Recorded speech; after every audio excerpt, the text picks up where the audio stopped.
దేశంలో ఇప్పుడు gold rates record స్థాయిలో నమోదవుతున్నాయి. ప్రపంచంలో ఉన్న దేశాల్లో ఇండియానే గోల్డ్ ఎక్కువగా కొనుగోలు చేస్తుంది. మన భారత్లో మహిళల దగ్గర సుమారుగా 24,000 నుండి 25,000 టన్నుల బంగారం ఉంది. ఇది మొత్తం ప్రపంచంలోనే గోల్డ్ రిజర్వ్లో 11% సమానం. మన దేశంలో ఎన్నో ఖనిజాలు కొలువై ఉన్న ఒడిశాలో ఇప్పుడు గోల్డ్ మైన్స్ ను కూడా గుర్తించారు. 1947లో 10 గ్రాములు 24 క్యారెట్ల బంగారం 100 రూపాయలు ఉంటే 2025లో సుమారుగా 90,000కు చేరుకుంది. దేశంలో ఇప్పుడు గోల్డ్ రేట్స్ రికార్డు స్థాయిలో నమోదవుతున్నాయి. ప్రతి సంవత్సరం గోల్డ్ మరింత ఖరీదుగా మారిపోతూ ఉంది. ఇప్పుడు చాలా మంది గోల్డ్ రేట్స్ ఇంకా పెరుగుతాయా లేక తగ్గే అవకాశాలు ఉన్నాయా అని ఎదురు చూస్తూ ఉన్నారు. అయితే గోల్డ్ ప్రొడక్షన్ లో చాలా వెనుకబడి ఉన్న మన ఇండియా రీసెంట్ గా భారీ స్థాయిలో గోల్డ్ మైన్స్ ను గుర్తించింది. చాలా రోజుల తర్వాత పెద్ద ఎత్తున విస్తరించబోతుంది. ఈ మైన్స్ ను కనుగొనడంతో రానున్న రోజుల్లో ఇండియా గోల్డ్ ప్రొడక్షన్ లో ఎలా ఉండబోతుంది అన్న ఆసక్తికరమైన విషయాలు, అలానే గోల్డ్ కాస్ట్ ఇంకా పెరగనుందా లేకపోతే 50,000కి పడిపోనుందా, అలాగే ఇలా పెరగడానికి గల కారణాలేంటి, ఇవన్నీ ఈ రోజు వీడియోలో మనం తెలుసుకుందాం. కొన్ని నెలలుగా దేశంలో బంగారం ధరల్లో మార్పులను చూస్తున్నాం. మన ఏపీలో 2024 నవంబర్లో 10 గ్రాముల బంగారానికి 70,000 నుండి 75,000 మధ్య ఉండగా ప్రస్తుతం 2025 ఏప్రిల్ నాటికి సుమారుగా 85,000 నుండి 90,000కు చేరుకుంది. గోల్డ్ రేట్స్ ఇలా భారీగా పెరగడానికి చాలా కారణాలు ఉన్నాయి. వాటిలో ముఖ్యమైనవి ఇంటర్నేషనల్ ట్రేడ్ ఇన్స్టెబిలిటీ, ఒక పక్క ట్రంప్ విధిస్తున్న టారిఫ్లు, మరొక పక్క చైనా ఎదురు తిరగడంతో ఇన్వెస్టర్లు స్టాక్ నుంచి మనీ విత్డ్రా చేసి బంగారంలో పెట్టుబడులు పెడుతున్నారు. ఎందుకంటే బంగారాన్ని సేఫెస్ట్ ప్రాపర్టీగా భావిస్తూ ఉంటారు. అంతర్జాతీయంగా చాలా దేశాల సెంట్రల్ బ్యాంక్స్ భారీగా గోల్డ్ని కొనుగోలు చేస్తున్నాయి. దీంతో డిమాండ్ పెరిగి రేటు కూడా పెరుగుతూ వస్తుంది. రీసెంట్గా అమెరికా ఫెడరల్ రిజర్వ్ వడ్డీ రేటును తగ్గిస్తుందన్న అంచనాతో డాలర్ బలహీనపడింది. డాలర్ అండ్ గోల్డ్ ఎప్పుడు ఇన్వెస్టర్ రిలేషన్లో ఉంటాయి. దాంతో గోల్డ్ ప్రైజెస్ పెరిగాయి. ప్రపంచంలో ఉన్న దేశాల్లో ఇండియానే గోల్డ్ ఎక్కువగా కొనుగోలు చేస్తూ ఉంటుంది. పండగలకు, శుభకార్యాలకు, ఇంట్లో మహిళలకు, ఆడపిల్లలకు ఆభరణాలుగా నిత్యం ఏదో ఒక సందర్భంలో బంగారాన్ని కొంటూనే ఉంటాం. వరల్డ్ గోల్డ్ కౌన్సిల్ అంచనా ప్రకారం మన భారత్లోని మహిళల దగ్గర సుమారుగా 24,000 నుంచి 25,000 టన్నుల బంగారం ఉంది. ఇది మొత్తం ప్రపంచంలోని గోల్డ్ రిజర్వ్లో 11% సమానం. అంతేకాదు జర్మనీ, ఇటలీ, రష్యా వంటి టాప్ 10 సెంట్రల్ బ్యాంక్స్ వద్ద ఉన్న గోల్డ్ రిజర్వ్ కంటే చాలా ఎక్కువ ఇండియాలో. నార్త్ స్టేట్స్తో పోలిస్తే సౌత్ స్టేట్స్లో బంగారం వినియోగం చాలా ఎక్కువ. మొత్తం ఇండియాలో ఉన్న గోల్డ్లో సౌత్ స్టేట్స్లో 40% గోల్డ్ ఉండగా ఒక్క తమిళనాడులోనే 28% బంగారం ఉంది. అండ్ భారత్లో కేవలం ఇళ్లల్లోనే కాదు ఆలయాల్లోనూ పెద్ద ఎత్తున పసిడి పోగై ఉంది. కేరళలోని అనంత పద్మనాభ స్వామి ఆలయంలో 2011లో $1 బిలియన్ గోల్డ్ బయటపడింది. తిరుమల మరియు గురువాయూరు వంటి ఇతర ప్రముఖ ఆలయాల్లోనూ భారీగా బంగారు నిల్వలు ఉండగా మిగతా ఆలయాల్లోనూ సంపదను కూడా కలిపితే ఈ వాల్యూ మరింత ఎక్కువ అవుతుంది. మన దగ్గర బంగారాన్ని ఆభరణాలుగా మాత్రమే కాదు నమ్మకమైన పెట్టుబడిగా కూడా భావిస్తారు. ఏదైనా ఆపద సమయంలో బంగారం ఆదుకుంటుందని ఎక్కువగా కొనుగోలు చేస్తూ ఉంటారు. భారత మహిళలే కాదు అన్ని దేశాల రిజర్వ్ బ్యాంకులు కూడా బంగారాన్ని సురక్షితమైన పొదుపుగానే భావిస్తూ ఉంటారు. అందుకే వీలైనప్పుడల్లా భారీ బంగారాన్ని కొనుగోలు చేస్తూ ఉంటాయి. ఏ దేశ సెంట్రల్ బ్యాంక్ దగ్గర ఎక్కువ బంగారం ఉంటే ఆ దేశం అంత ఎక్కువగా సురక్షితమని భావిస్తూ ఉంటారు. ఒక సందర్భంలో ఇండియాను రక్షించింది కూడా బంగారమే. 1991లో పివి నరసింహారావు గారి ప్రభుత్వంలో దేశంలో తీవ్రమైన విదేశీ మారక ద్రవ్య సంక్షోభం ఎదురైంది. ఈ టైంలో సుమారుగా 67 టన్నుల బంగారాన్ని తాకట్టు పెట్టి విదేశీ రుణాల్ని తీసుకున్నారు. మన భారతీయులకు ఎంతో ఇష్టమైన బంగారం ధరలు స్వాతంత్రం వచ్చినప్పటి నుండి ఇప్పటి వరకు ఎలా మారాయో ఒక్కసారి చూద్దాం.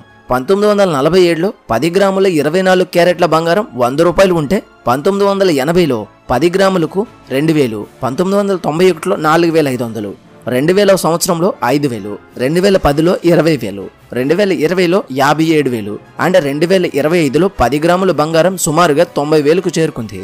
ఈ బంగారం ధరలు ప్రాంతాన్ని బట్టి స్వల్పంగా మారుతూ ఉంటాయి. సెంట్రల్ రిజర్వ్ బ్యాంక్ ఆర్థిక మాంద్యాలు విపత్తు వచ్చినప్పుడు సెక్యూర్గా ఉండడానికి భారీగా గోల్డ్ను కొనుగోలు చేసి దాచుతూ ఉంటాయి. ఇప్పుడు అమెరికా దగ్గర అత్యధికంగా 8,133 టన్నుల బంగారం ఉంటే జర్మనీ దగ్గర 3,351 టన్నులు, ఇటలీ దగ్గర 2,451 టన్నులు బంగారం ఉంది. చైనా 2,264 టన్నుల బంగారంతో 6వ ప్లేస్లో ఉంటే 840 టన్నుల గోల్డ్ రిజర్వ్తో ఇండియా 9వ ప్లేస్లో ఉంది. ఇంత పెద్ద మొత్తంలో ఉన్న బంగారాన్ని ఇండియాలో ముంబై, నాగపూర్లోని అత్యంత కట్టుదిట్టమైన భద్రత ఉండే ప్లేస్లో నిల్వ ఉంచుతారు. ఈ మొత్తం బంగారం నిల్వల్ని దేశంలోనే కాకుండా ఫారిన్ కంట్రీస్లో స్టోర్ చేసి ఉంచుతారు. Like bank of England, federal reserve bank of New York, bank for international settlement, Switzerland bank వంటి చోట్ల దాచి ఉంచుతారు. ఇవి అత్యంత సురక్షితమైన రిజర్వ్ బ్యాంక్స్.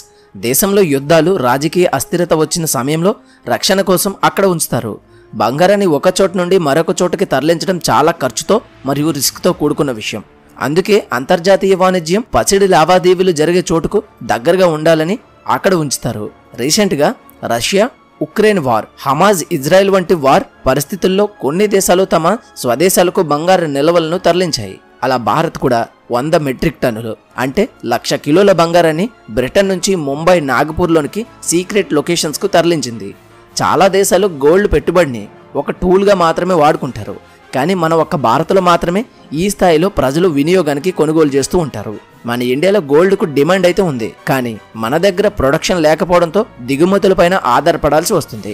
1932లో ఇండియా సుమారుగా 3,770 కోట్ల విలువైన బంగారాన్ని దిగుమతి చేసుకుంటే మన ఇండియాలో గోల్డ్ డిమాండ్ ఏ స్థాయిలో ఉందో మనం అర్థం చేసుకోవచ్చు. ఇలాంటి టైంలోనే మన దగ్గర కూడా గోల్డ్ మైన్స్ ఉంటే బాగుంటుంది కదా అనిపిస్తుంది.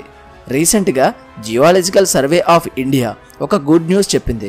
దేశంలో భారీ స్థాయిలో గోల్డ్ మైన్స్ను కనిపెట్టినట్టుగా వెల్లడించింది. మన దేశంలో ఎన్నో ఖనిజాలకు కొలువై ఉన్న ఒడిశాలో ఇప్పుడు గోల్డ్ మైన్స్ను కూడా గుర్తించారు. ఒడిశాలోని డియోగఢ్లో కాపర్ కోసం సర్వే చేస్తూ ఉండగా అక్కడ బంగారు నిల్వలను గుర్తించారు. అనుకోకుండా కనిపెట్టిన ఈ గోల్డ్ మైన్స్ పెద్ద ఎత్తులో విస్తరించి ఉన్నట్టుగా తెలిపారు. త్వరలోనే ఈ బ్లాక్ను రాష్ట్ర ప్రభుత్వం వేలం వేయడానికి ప్లాన్ చేస్తుంది. అయితే ఈ గోల్డ్ మైన్స్ ద్వారా దేశంలో గోల్డ్ సప్లై బాగా పెరిగి విదేశాల నుండి దిగుమతి చేసుకునే అవసరం తగ్గుతుందా అంటే అది ప్రశ్నార్థకంగానే మిగిలిపోయింది. ఎందుకంటే ప్రస్తుతం మన దేశంలో బంగారం ఉత్పత్తి ఏడాదికి 1.6 టన్నులు మాత్రమే ఉంది. కానీ వినియోగం మాత్రం ఏడాదికి 700 నుంచి 800 టన్నుల వరకు ఉంది. సో ఒడిశా గనులు కాస్త ఊరటనైతే కల్పిస్తాయి, కానీ పూర్తి అవసరాలను తీర్చకపోవచ్చు అని చెబుతున్నారు.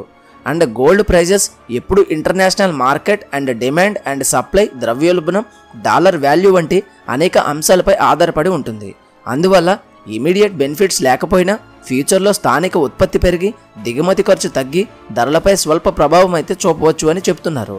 మన దేశంలో కేవలం ఒడిశాలో మాత్రమే కాదు, కర్ణాటక, రాజస్థాన్, జార్ఖండ్, ఛత్తీస్గఢ్లో కూడా బంగారు నిల్వలు ఉన్నాయి. ఆంధ్రప్రదేశ్లోని అనంతపురం జిల్లా రాయగిరి ప్రాంతంలో పురాతన బంగారు గని ఉంది. ఇక్కడ చాలా రోజులుగా ఉత్పత్తి నిలిచిపోగా ఇప్పుడు తిరిగి ఉత్పత్తి ప్రారంభించాలని ప్రయత్నాలు చేస్తున్నారు. అలాగే కర్నూలు జిల్లా తుగ్గిలి మండలంలో జొన్నగిరి ప్రాంతంలో తొలిసారి ప్రైవేట్ పార్ట్నర్షిప్తో గోల్డ్ ప్రాసెసింగ్ ప్లాంట్ ఏర్పాటు చేయడానికి ప్రభుత్వం అనుమతులు ఇచ్చింది. మన దేశంలో ఎంతో అపారమైన ఖనిజ సంపద ఉన్నప్పటికీ గుర్తించేందుకు మాత్రం ప్రభుత్వాలు ముందుకు రావట్లేదు. మన దగ్గర విరివిగా దొరికే ముడి పదార్థాలను ఇతర దేశాలకు ఎగుమతి చేసి అక్కడి నుండి పూర్తిగా తయారైన ఉత్పత్తులను దిగుమతి చేసుకోవడం పైన ప్రభుత్వం ఎక్కువగా దృష్టి పెడుతూ వస్తుంది. అయితే ఇలా జరగడానికి అధిక వ్యయాలే ముఖ్య కారణంగా మారింది. ఈ గనుల తవ్వకం, సాంకేతికత, కార్మిక ఖర్చులు చాలా ఖర్చులతో కూడుకున్నవి. వాటితో పాటు దేశంలో పర్యావరణ ఆందోళనలు ఎక్కువే. ఏదైనా మైనింగ్ ప్రారంభించాలి అంటే కఠినమైన చట్టాలను దాటుకుని పని చేయాల్సి ఉంటుంది. అప్పటికి వివిధ ప్రైవేట్ ఎన్జిఓలు తవ్వకాలు పర్యావరణాన్ని దెబ్బతీస్తున్నాయని విమర్శ చేస్తూనే ఉంటాయి. ఇందువల్లే దేశీయ మైనింగ్ విభాగంలో ఇంకా జరగాల్సిన పరిశోధనలు జరగట్లేదు. ఈ విషయంలో మన పొరుగు దేశమైన చైనా చాలా ముందుంది. ఖనిజాల గుర్తింపు మరియు సర్వేల కోసం పెద్ద ఎత్తున పెట్టుబడులు పెడుతుంది. 2022లో చైనా 1,18,000 కోట్లకు పైగా ఖర్చు చేసింది అని సర్వేలు చెప్తున్నాయి. ఇదే సమయంలో భారత ఖనిజ సంపదను గుర్తించేందుకు 1,400 కోట్లు మాత్రమే ఖర్చు చేసింది. అంటే మనకంటే చైనా ఈ రంగంలో 80 రెట్లు ఎక్కువగా ఖర్చు చేస్తుంది. దానికి రిజల్ట్గా చైనా 2022లో 132 కొత్త ఖనిజాల నిల్వలను కనుగొంది. మన భారత్ మాత్రమే ఇందులో తీవ్రంగా వెనుకబడిపోయింది. కానీ మన దేశంలో ఇలా గుర్తిస్తే చాలానే బయటపడతాయి. కానీ అలా గుర్తించిన వెంటనే ప్రతి ఒక్కడు బయటకు వచ్చి ధర్నాలు, రాస్తారోకోలు చేస్తూ అటవీ సంపద నాశనం చేస్తున్నారు అంటూ అల్లర్లు చేసి ఆపేస్తారు. ఇలా ప్రతిదానికి ఎవడొకడు అడ్డుపడుతూనే ఉంటాడు. అందుకే మన దేశం ఇంకా వేరే దేశం మీద ఆధారపడే దేశంగా ఉండిపోయింది.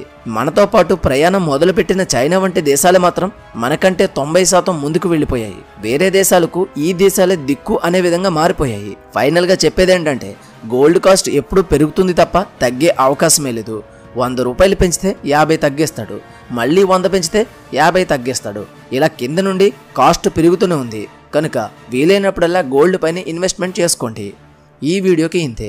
ఈ వీడియో కనుక మీకు నచ్చినట్లయితే తప్పకుండా లైక్ చేయండి. అలాగే మరిన్ని మంచి వీడియోస్ కోసం ఛానల్ని సబ్స్క్రైబ్ చేసుకుని బెల్ ఐకాన్ ఆల్లో పెట్టుకోండి.